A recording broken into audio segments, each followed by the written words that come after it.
Conozcamos a las tortugas gigantes sulcatas. Dentro vídeo.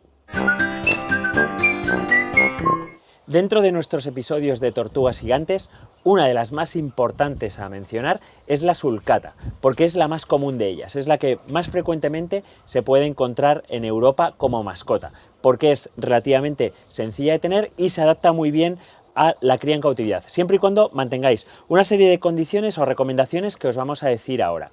Lo primero que debéis de saber es cuál es su distribución, dónde nos las encontraríamos en la naturaleza. Pues se corresponden o habitan en una zona que se llama Sahel, que está justo al sur del Sáhara o digamos entre el Sáhara y la sabana africana. Se alimentan en llanos y sobre todo forrajean, pastan, es igual que un herbívoro. Lo que hacen es caminar por llanos y alimentarse de heno, de hierba seca. Tienen que comer mucho heno y además alimentarse de plantas ricas en calcio, porque su caparazón está hecho a base de calcio. Y como son tortugas africanas, necesitan un montón de sol. El sol es fundamental para su crecimiento, para su metabolismo y para la absorción de todo el calcio que comen. Son especies ideales para tener espacio, para tener jardines abiertos donde ellas puedan caminar y alimentarse del césped. Pero si bien se van a alimentar del césped, tenemos que tener mucho cuidado con los abonos y nitratos, nitritos y abonos químicos que utilizamos para las plantas, y además también insecticidas, porque son muy sensibles a todos estos componentes químicos.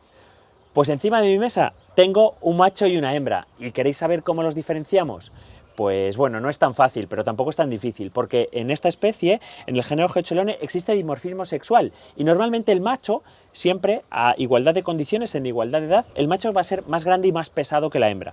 En este caso tengo a la derecha de vuestras pantallas, aquí, al macho. ¿Cómo sabemos así a priori que es un macho? Pues fijaros, bueno, os quiero comentar, las tortugas tienen un caparazón, que es la parte de arriba, y un plastrón, que es la parte de abajo.